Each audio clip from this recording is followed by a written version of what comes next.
Tutorial Kuliah Hukum Acara Pidana. Topik ke-6 dari 27 topik. Prapenuntutan dan penuntutan. Disediakan oleh Global Tutorial. Jika terjadi pelanggaran terhadap hukum, maka hukum akan bertindak melalui instrumennya, yaitu para penegak hukum. Para penegak hukum akan memproses suatu perkara mulai dari tingkat penyelidikan, penyidikan, penuntutan sampai dengan pada proses pemeriksaan di pengadilan. Hal ini dimaksudkan untuk mencari kebenaran material yang merupakan tujuan dari hukum acara pidana. Dalam upaya untuk mencari keadilan dan kebenaran material terhadap suatu perkara pidana, maka diperlukan kinerja yang optimal dari para penegak hukum. Kinerja yang optimal dimulai proses pemeriksaan pada tingkat prapenuntutan sangat diperlukan dalam mewujudkan keadilan serta kepastian hukum. Prapenuntutan dilakukan sebelum suatu perkara diajukan ke pengadilan untuk mempersiapkan tindakan penuntutan di depan sidang pengadilan dan menentukan keberhasilan penuntutan. Artinya, tindakan prapenuntutan sangat penting guna mencari kebenaran material yang akan menjadi dasar dalam proses penuntutan. Pengertian prapenuntutan. Menurut Andi Hamzah, prapenuntutan adalah tindakan penuntut umum untuk memberi petunjuk dalam rangka penyempurnaan penyelidikan oleh penyidik. Inilah yang terasa janggal karena memberi petunjuk kepada penyidik untuk menyempurnakan penyidikan disebut prapenuntutan. Hal seperti ini dalam aturan lama, HIR, termasuk penyidikan lanjutan. Pembuat undang-undang, DPR, terlihat hendak menghindari kesan seakan-akan jaksa atau penuntut umum itu mempunyai wewenang penyidikan lanjutan sehingga hal itu disebut sebagai prapenuntutan. Andi Hamzah sependapat dengan ketentuan di dalam HIR, yakni petunjuk untuk menyempurnakan penyidikan pada hakikat merupakan bagian dari penyidikan lanjutan. Oleh sebab itu, antara penyidikan dan penuntutan merupakan bagian yang tidak dapat dipisahkan secara tajam. Menurut M. Yahya Harahap, mengenai prapenuntutan ini, beliau tidak menggunakan istilah prapenuntutan, akan tetapi menggunakan istilah hubungan antara penyidik dengan penuntut umum, manakala terdapat titik-titik hubungan itu adalah 1. Pemberitahuan dimulainya tindakan penyidikan oleh penyidik kepada penuntut umum, Pasal 109 ayat 1 KUHP. 2. Pemberitahuan penghentian penyidikan, Pasal 109 ayat 2 KUHP, dan 3.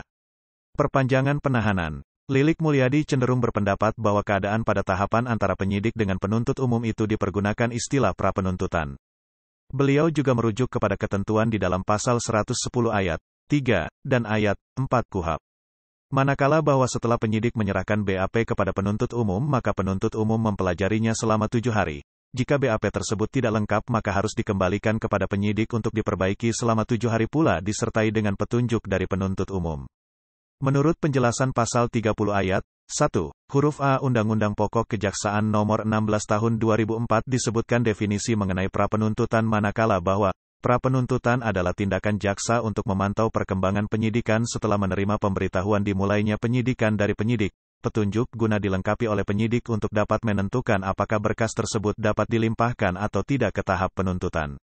Dalam KUHP Pasal 110 ayat 1, disebutkan bahwa dalam hal penyidik telah melakukan penyidikan wajib menyerahkan berkas perkara itu kepada penuntut umum.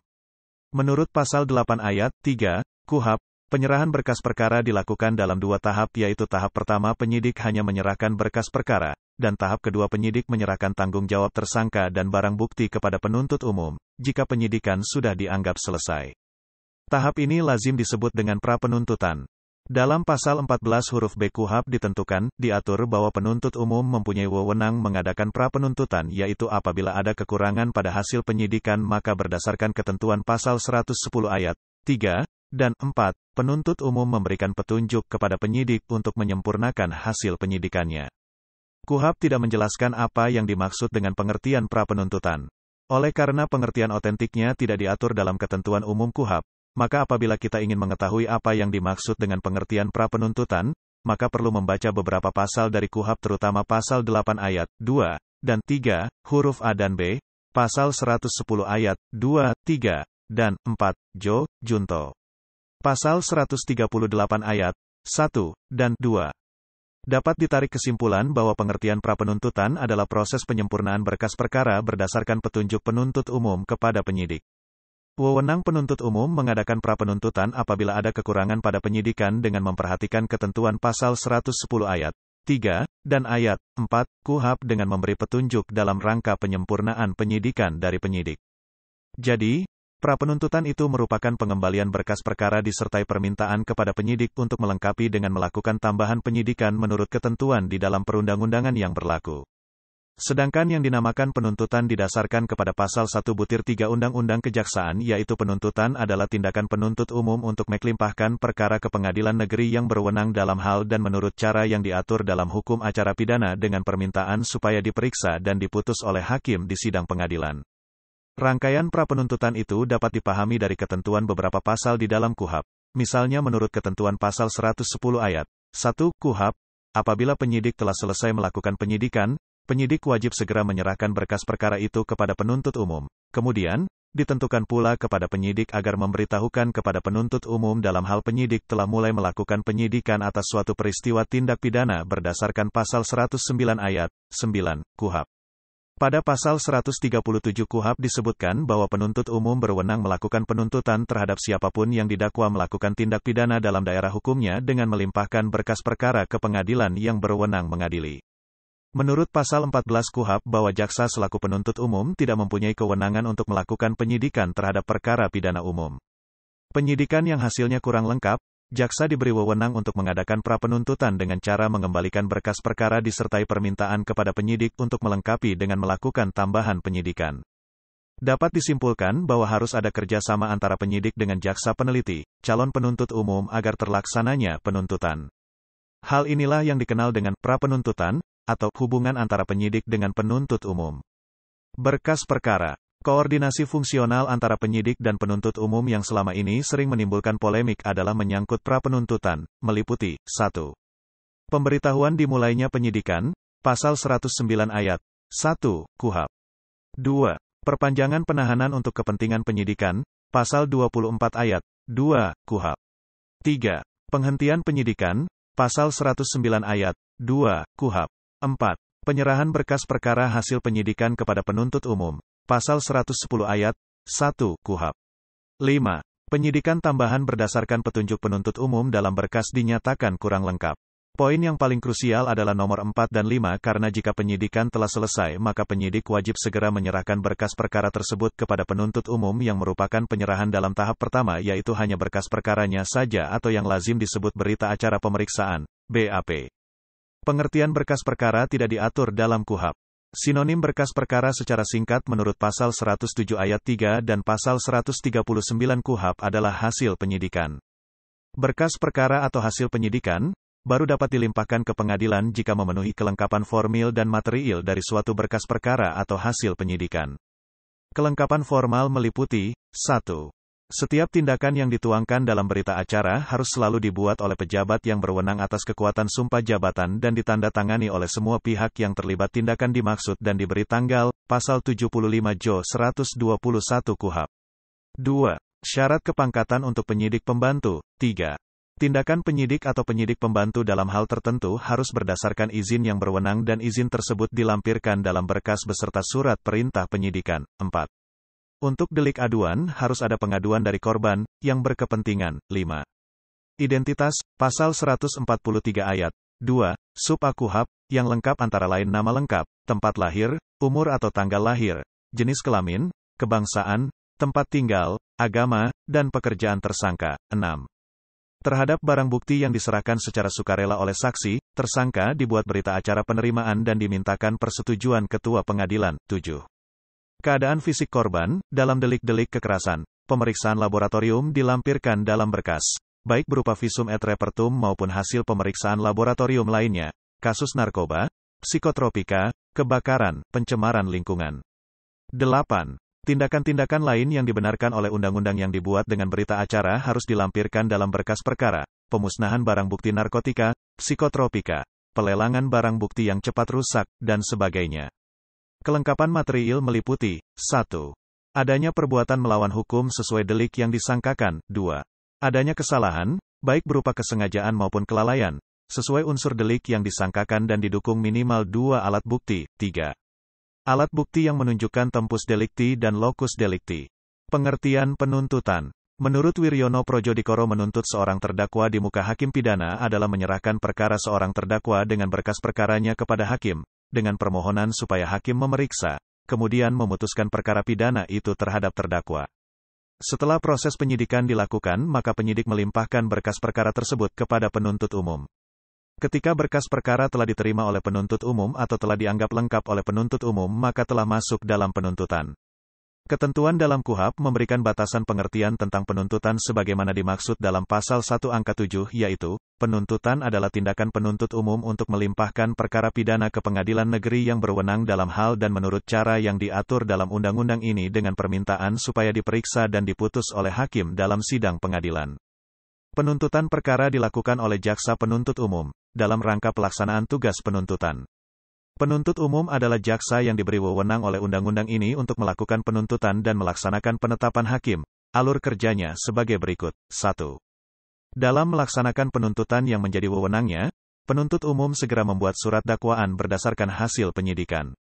Dalam hal penuntut umum tidak menemukan cukup bukti atau peristiwa tersebut bukan merupakan peristiwa pidana atau perkara ditutup demi hukum, maka penuntut umum menghentikan penuntutan yang dituangkan dalam suatu surat ketetapan. Apabila tersangka berada dalam tahanan, sedangkan surat ketetapan telah diterbitkan, maka tersangka harus segera dikeluarkan dari tahanan.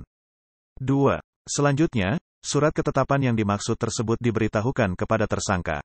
Terhadap surat ketetapan tersebut disampaikan kepada tersangka atau keluarga atau penasihat hukum, pejabat rumah tahanan negara, penyidik dan hakim. Atas surat ketetapan ini maka dapat dimohonkan pra-peradilan, sebagaimana diatur dalam bab 10, bagian ke-1 KUHP, dan apabila kemudian didapati alasan baru, penuntut umum dapat melakukan penuntutan terhadap tersangka. 3. Penuntutan yang telah selesai dilakukan secepatnya harus segera dilimpahkan kepada pengadilan negeri setempat dengan permintaan agar segera mengadili perkara tersebut disertai dengan surat dakwaan. Surat dakwaan yang dibuat oleh penuntut umum diberi tanggal dan ditandatangani olehnya. Surat dakwaan tersebut berisikan identitas tersangka dan uraian secara cermat, jelas, dan lengkap mengenai tindak pidana yang didakwakan dengan menyebutkan waktu dan tempat tindak pidana tersebut dilakukan. 4.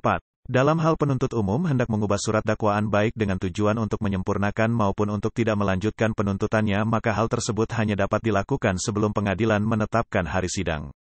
Perubahan surat dakwaan tersebut dapat dilakukan hanya satu kali selambat-lambatnya 7 hari sebelum sidang dimulai.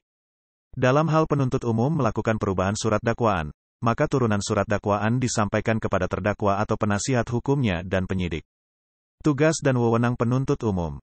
Jaksa merupakan pejabat yang diberi wewenang oleh undang-undang untuk bertindak sebagai penuntut umum serta melaksanakan putusan pengadilan yang telah memperoleh kekuatan hukum tetap, sedangkan penuntut umum adalah jaksa yang diberi wewenang oleh undang-undang untuk melakukan penuntutan dan melaksanakan penetapan hakim. Dari kedua pengertian tersebut dapat disimpulkan bahwa setiap penuntut umum adalah jaksa, tetapi sebaliknya setiap jaksa belum tentu ditugaskan sebagai penuntut umum. Terkait dengan fungsi dan kewenangan, menurut pasal 270 KUHP, jaksa ditetapkan hanya meliputi untuk bertindak sebagai penuntut umum dan melaksanakan putusan pengadilan yang telah memperoleh kekuatan hukum tetap. Dalam pasal 13 KUHP dinyatakan bahwa penuntut umum adalah jaksa yang diberi wewenang untuk melakukan penuntutan dan melaksanakan penetapan hakim. Selain itu, dalam pasal 1 Undang-Undang Pokok Kejaksaan, Undang-Undang Nomor 16 Tahun 2004, menyatakan, jaksa adalah pejabat fungsional yang diberi wewenang oleh undang-undang untuk bertindak sebagai penuntut umum dan pelaksana putusan pengadilan yang telah memperoleh kekuatan hukum tetap serta wewenang lain berdasarkan undang-undang. Menurut pasal 14 KUHP, penuntut umum mempunyai wewenang sebagai berikut. 1. Menerima dan memeriksa berkas perkara penyidikan dari penyidik atau penyidik pembantu. 2. Mengadakan pra-penuntutan apabila ada kekurangan pada penyidikan dengan memperhatikan ketentuan pasal 110 ayat 3 dan ayat 4 dengan memberi petunjuk dalam rangka menyempurnakan penyidikan dari penyidik. 3. Memberikan perpanjangan penahanan, melakukan penahanan lanjutan atau mengubah status tahanan setelah perkaranya dilimpahkan oleh penyidik. 4. Membuat surat dakwaan, letter of accusation. 5. Melimpahkan perkara ke pengadilan. 6. Menyampaikan pemberitahuan kepada terdakwa tentang ketentuan dan waktu perkara disidangkan yang disertai surat panggilan, baik kepada terdakwa, maupun kepada saksi untuk datang pada sidang yang telah ditentukan. 7. Melakukan penuntutan, to carry out accusation. 8. Menutup perkara demi kepentingan hukum. 9. Mengadakan tindakan lain dalam lingkup tugas dan tanggung jawab sebagai penuntut umum menurut Undang-Undang 10. Melaksanakan penetapan hakim. Dalam penjelasan pasal tersebut, bahwa yang dimaksud dengan tindakan lain adalah antara lain meneliti identitas tersangka, barang bukti dengan memperhatikan secara tegas batas wewenang dan fungsi antara penyidik, penuntut umum, dan pengadilan. Setelah penuntut umum meneliti hasil penyidikan dari penyidik, ia segera mempelajarinya dan menelitinya dan dalam waktu 7 hari wajib memberitahukan kepada penyidik apakah hasil penyidikan itu sudah lengkap atau belum. Dalam hal hasil penyidikan ini ternyata belum lengkap, penuntut umum mengembalikan berkas perkara kepada penyidik disertai petunjuk tentang hal yang harus dilakukan untuk melengkapi dan dalam waktu 14 hari sejak tanggal penerimaan berkas, penyidik sudah harus menyampaikan kembali berkas perkara kepada penuntut umum, pasal 138 KUHP.